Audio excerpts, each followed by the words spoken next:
So in our book, we agonized over, in terms of understanding what had happened and understanding it in some sense of, what happened to the herd of humanity, and particularly then what happened within countries.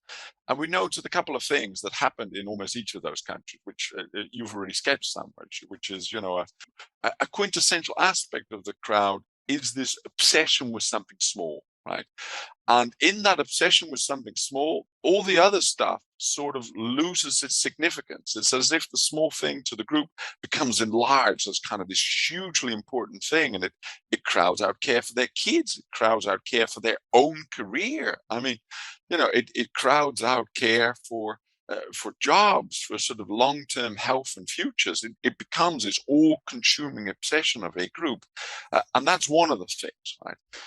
And the second thing that then happens is that group, as it were, it loses its empathy. It loses, as it were, a fixed moral compass and becomes totally fluid, both in terms of truth, because everything starts to, come together in terms of what can we do about this obsession? How can we get what we obsess about? Um, but that also filters through to morality. So good and bad start to sort of lose its meaning over time and start to be about, good is controlling this, or solving this obsession in some sense, and bad is not doing that, right? So everything else that used to be good or bad before, or that will be good or bad again in 10 years time, sort of fade away almost as moral constructs, and people sort of then start to look weirdly.